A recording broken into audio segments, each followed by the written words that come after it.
Hello, YouTube. It's your boy Nathan coming to you to do another recap video. Today we are talking 90 Day The Last Resort, Season 3, episode. What episode are we on? I think we're on episode. Um, we're on episode 11, The Last Night Standing.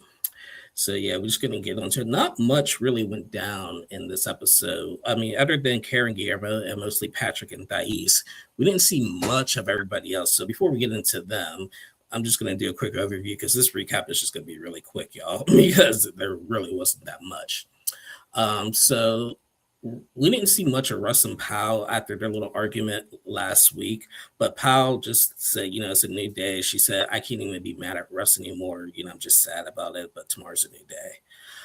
Jenny and Submit, we didn't see them last week, but what we saw a little bit this week is what happened in their one-on-one session with Dr. Tyrone.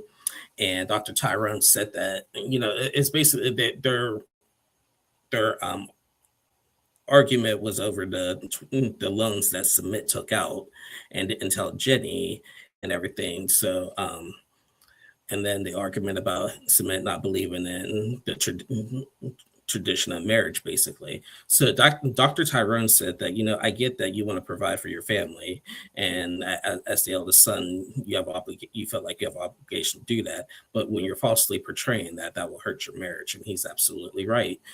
Submit needs to quit lying about everything and keeping secrets and stuff, especially from Jenny, knowing everything he knows. So hopefully they work through that.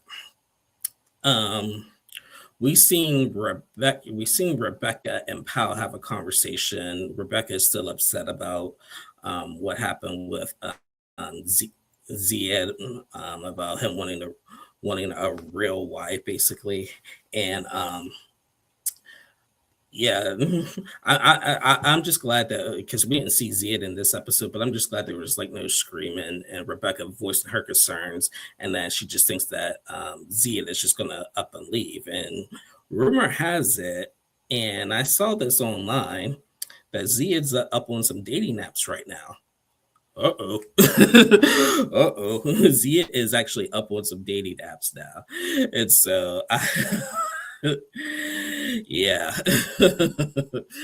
So I think watching all of this back, he's just like, you know what, screw this. He probably drove 400 miles, 7 hours away, again, just to get away from Rebecca and stuff and everything. So yeah. Then we seen Sarper and Shekinah have they go into a hot tub. Shekinah put on this. I have to admit, it was a nice wig, and put on this nice wig, and they have like a little hot tub date. Sarper is checked out at this point with Shekinah, because he wants Shekinah. Part of their homework is that Shekinah needs to apologize to Thais and everything. Well, actually, both of them need to apologize to each other, really, and everything. Sarper's just like, you'll feel better, I'll feel better. Like, I came here to fix my marriage. I came here to work on us, and instead, like, we're just bickering with the other couples and being outcasts. And Shekinah's just complaining. She's like, I don't feel hurt. It's just, I just don't like how what I said overshadows what she did. Okay, and I've said this the entire season. Y'all are both wrong. I've said the whole time that Thais was wrong in that moment. But but personally, I think Thais is actually over it more than Shekinah is. Well, for the obvious reasons and stuff and everything. But Sarper's just like, because last week Sarper apologized to Guillermo, so why can't Shekinah apologize to Thais? Well, I mean, they both need to apologize to each other, but Shekinah's just like, like when we do group therapy and stuff and everything, like she doesn't want to be like around her. And I'm like, well, you seclude yourself at every group therapy as it is and everything. And she's like, well, if I had to be around her and we do any more group therapies, I'm just keeping quiet and everything. I don't want to be around her. I don't want to talk to her. And that's just that. We're not going to agree on this. And Sarper's just like, oh my gosh, Shekinah, you are so difficult. And she is. She is really difficult to deal with and stuff. So yeah. He was just like, if you're not going to do this, let's just go back to. And then he was just like, if you're not going to follow through with this, let's just go back to America then and leave. And then she was just like, why do I have to leave? Why can't she leave? Why can't she go? And everything. So and now see, she wanted to say that again. She wanted, but I think this time she caught herself. She wanted to say, come on, let's go. Let's go back. Go, she probably wanted to say, go back to your country. She needs to go back to her country. She was trying to say that. But she caught herself this time. I hope y'all caught that. But she says that now. But on Between the Sheets a few weeks ago, after all of that had happened, she said that, well, not on Between the Sheets, but on social media, she's like, I did want to go after that incident, but Sarper wanted to stay. Now, again, the roles have flipped. Now Sarper wants to go. Now all of a sudden, Shekinah wants to stay. So, so I don't know what to really believe out of Shekinah anymore. I really don't. But I ain't not going to spend too much time with her on this episode, but we're just getting nowhere with them. Sarper even said that, look, I'm even trying like other sexual positions that I never tried before. He was like, therapy is working for me. So I wish it would do the same thing for you. And so on Between the Sheets, everybody's just like, Sarper is a good guy. He actually wants to make this work and everything, wants everything to be right with everything. So why can't Shekinah just follow through with that? Whatever. So yeah, but that was Sarper and Shekinah. Now we shift our focus over to Kara and Guillermo. So after their puppet therapy, part of their homework was to go on a first time date, just to not talk about their problems and just go on a first time date again. So they get ready. We've seen them Between the Sheets, like Guillermo, like, admiring himself and getting ready and stuff and everything. And we seen them the day before, like joke around with each other, say, hey, I have a date tomorrow. And she's like, ooh, really? And they were like, really, with who? Like Kara was like, oh, this fine man. And Guillermo's like, this hot girl and stuff and everything. So they were playing it off really well. And then it's time for the date. Guillermo had some flowers for Kara, and they go on a bike ride around town at the castle and stuff. It was this, where are you from? Like, how you doing? Where are you from? What do you do for a living? This, and that, and everything. And the date went really well. After they went bike riding, they had a picnic and did all that. And then Kara had asked Guillermo, like, what do you like? What do you like to do and stuff and everything? And he was like, oh, I have this cool motorcycle that I want to use. And when I get back from here, I'm going to go back and buy a new motorcycle. Once he said that he was going to get a new motorcycle, game over. The game over. Everything was okay. We're not acting no more. All this fun first day pretend went out the window. Kara flipped out on Guillermo. She was like, Guillermo, we have a motorcycle in the shed that you have not used. He's like, well, yeah, I haven't got it out because like it needs a lot of work and stuff. Well, then take it out, go get it work done, go sell it and everything. And if you're going to do that, when are you going to sign the papers of getting your name off the deed of the house? I was like, oh my God, here we go. And he was just like, I am not here to try to argue with you. And that seems like what you want. And so, yeah, they had mentioned that on last season on Happily Ever After, that he's still on the deed. And I guess they had to sign some paperwork for him to get off the deed because I guess he's not contributing to the house that him and Kara bought that I guess Kara pays mostly on and everything. But I really don't know what to make of that with Kara and Guillermo. Like, they haven't, with all the problems that they have not once talked about divorce. They have not once brought up the divorce word. It's just like, Guillermo wants Kara to stop. Guillermo wants Kara to stop, taking pictures and doing OnlyFans, basically. And Kara wants Guillermo to get like a better source of income and stuff. But if you remember back on Happily Ever After, Kara knocked down Guillermo's idea about wanting to be a pilot and stuff and wanted him to get a pilot and go to school and stuff to become a pilot. And Kara knocked that down on him so she could focus on her music career. So I felt like in that moment that Kara was just trying to like block his dreams and stuff and be selfish and focus on her and stuff and think that his dreams and stuff doesn't matter to her. So that turned into a whole big argument, and then Kara just stormed off and just rode her bike back to the castle and stuff and everything. So yeah. Yeah, that day didn't go well. It did not end well. It was supposed to be pretend. It's supposed to be a fun little pretend first time meet and date, and it just and they couldn't even. They did a good job at first, but then they couldn't finish it, and they got into an argument once she said that he already has a motorcycle, and she was like, Guillermo said, if you makes me really happy, I will get rid of that motorcycle. She's like, yes, you can get rid of that, and you could take your name off the deed. So I was like, oh my goodness. So yeah, so that was Karen Guillermo. Now, before I talk about Patrick and Thais and John showing up to the castle, I want to talk about on Between the Sheets. I guess Jenny, Submit, and Rebecca went on a ghost hunt. I guess Rebecca got this like EMT reader or whatever to see, like, because I guess like all the couples have been experiencing like weirdness going on in their castles.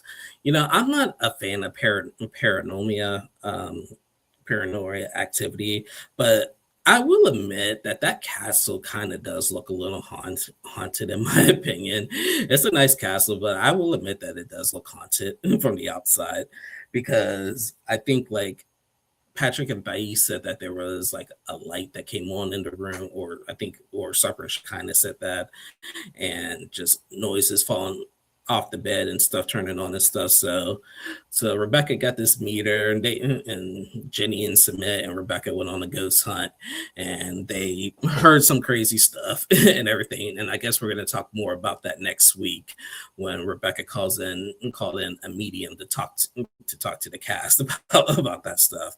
That's a little freaky, but again, like I said, I don't fully believe in all of that, but what you see on TV, especially with them being at that castle does look a little haunted.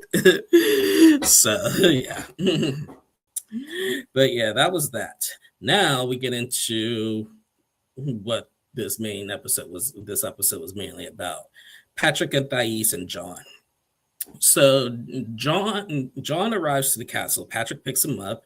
He arrives to the castle, and because they need to have family therapy with Dr. Tyrone to discuss Thais's last Brazil trip.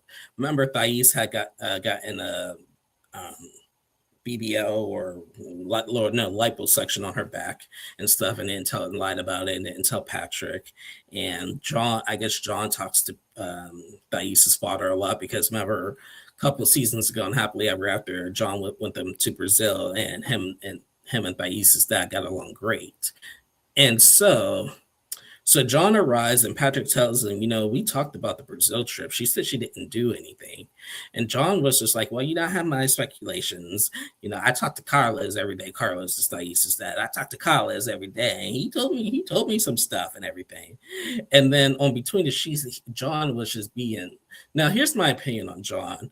When we first met Patrick, Thais, and John, I couldn't stand John. Like, he was annoying. He was meddling in the relationship, and he was making Thais really uncomfortable. He was annoying. Now, he grew on me over time, like watching him on Pillow Talk, and then seeing his single life journey with his relationship with his fiance Megan, who now they have a daughter with, and stuff and everything. So he grew on me over that. But in this episode, he went back to his old ways, because him and Thais don't really get along. They have not gotten along from the beginning. So, but John had said to Patrick, "Oh, look, I'm more of a like me and Carla. Let's talk. We're buddy, we're best friends. I'm the son-in-law." And he was like, "Wait, what? I'm the son-in-law. We talk every day. This and that and everything." So on Between the Sheets, the producers asked Thais, "Can you call your dad to see like if John is really him and John are really buddy and stuff?" And she's like, "Yeah."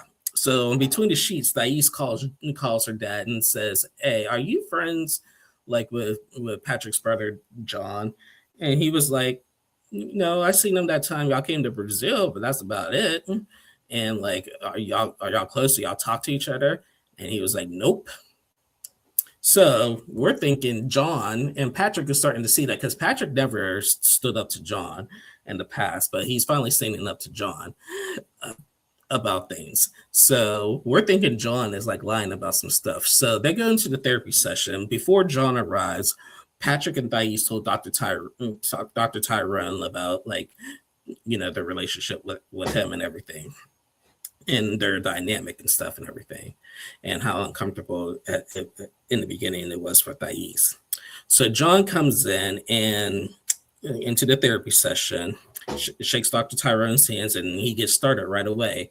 John first says that he does want Patrick and Thais to like have what him and his fiance Megan have. Like, we want everybody to come together, family functions, the kids all get together and all that good stuff.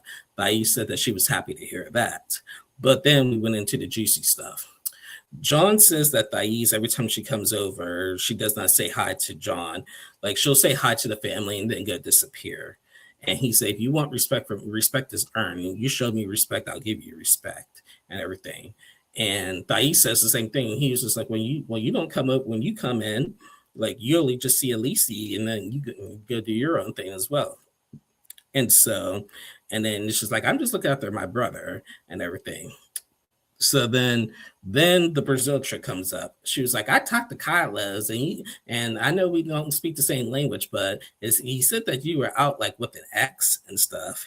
And Thais was like, what ex? I can't stand all my exes and stuff and everything.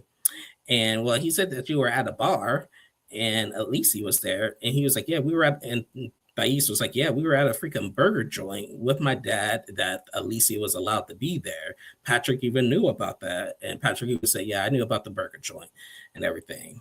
So then John just starts yelling and screaming, well, you be lying. You lied about your surgery. You lied about this. You lied about that and everything. And he was just going on and on and on. He was like yelling. Patrick was telling him, why are you yelling?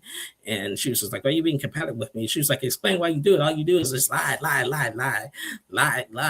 And finally, Thais just snapped. She's like, let me talk. And then stormed out out of the therapy session. Now, between the sheets, Dr. Tyrone, because I was just looking at Dr. Tyrone, why is he not interjecting? But between the sheets, Dr. Tyrone was just like, I wanted, normally people would interject in that moment, but he said he wanted to gather all the information and to see how their reactions are with each other before stepping in and stuff and everything. And yes, that was pretty competitive.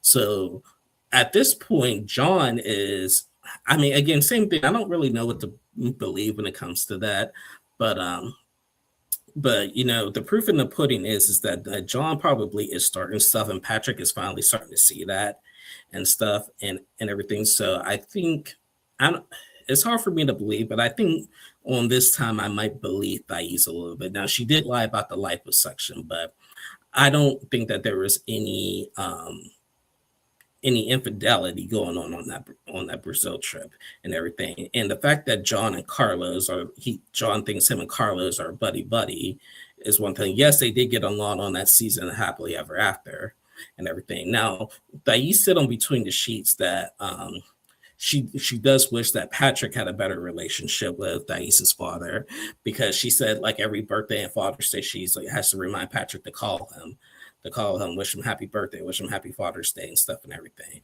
I do agree with that Patrick needs to have a better, like, try to develop a better relationship with him, because that's what he did want. That's why, and he did tell John that on Happily Ever After that he needs to try a little bit harder when it comes to that, and I do agree. So, but other than that, there was really no, like, I don't know what John is really much talking about with that trip. And if Carlos says he really doesn't talk to John like that, and then John just being cocky, and Thais even told Dr. Tyrone, he's like, he's toxic with his girlfriend. he's toxic with Megan and stuff and everything, and he is. We've seen it on 90 Day Diaries and wanting Megan to get a paternity test after the baby was born and stuff, and throwing the engagement ring out the window and stuff. So yeah, John can be a little toxic, and they even said that John was just like, I don't like it when Thais bosses me around. She got mad at me because I had a beer at 10 in the morning. Well, John, she's right about that. Like, he drinks beer at 10 in the morning. He's like, well, I don't like nobody telling me what to do and this and that and everything. So like he's funny, but he can also be annoying. That's why when I remember on the very first tell all on the very first season, when John and Jabri, remember Jabri, when Jabri called him out and John kept on calling Jabri Spockles and stuff. So Spockles and everything. And then Jabri wanted to fight John and stuff. And then come to find out, they hung out not too long after that at Thais's baby shower and stuff. So yeah, yeah. John is something else because yeah, like I said, I couldn't like during Patrick and Dice's first season, I couldn't stand John, and I made that very vocal on my channel that I couldn't stand John. He grew on me during Pillow Talk and his single life journey, but like I said, this episode he went back to his old annoying meddling ways, and I'm glad Patrick finally yelled at him, said, "Don't talk to my wife like that. You're yelling like you're f off and stuff." So because that was also another thing, Patrick doesn't say nothing when it comes to John, and finally he did. Now Thais doesn't think that still, but that's because she walked out and left. But he is finally sticking up to him and stuff. So it's hard when it's family. There's no saying you can pick your nose, but you can't pick your family. so yeah. And that was basically it for 90 Day The Last Resort. Like I said, that was basically it. There was nothing much deeper than that. I mean, I'm glad we got a somewhat of a breakup. Rebecca and Ziad's drama, and Sarper and Shekinah whining. We had a tad bit of a break from that, and we could just focus on the other couples and stuff for once. So, but judging by the previews of next week, we'll see them all meet up and do a medium. I guess Sarper will join that, but Shekinah ain't going to be part of that. But Sarper will be at that, and then I guess they're going to be meeting with Dr. Tara, the sex therapist, to do some more sex therapy. So we may not talk about that. I do know like a lot of other content creators do not. When there's like scenes that involve like a lot of sex and sex therapies and just regular sex, that is not their cup of tea, and neither is mine. We'll make mention of it briefly, but we're not going to go deep in depth with it because it's just. This is a kid's show. I'm kidding. It's not a kid's show, but it's a family show. Let's just say that. So, but anyway, guys, that is the end of my review.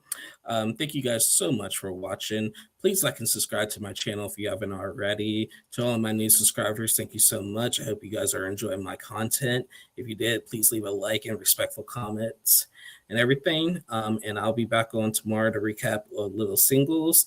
And then back Thursday and Friday over the weekend to do Married at First Sight. So again, thank you guys so much for watching, and I'll see y'all again soon. Love you guys. Bye-bye.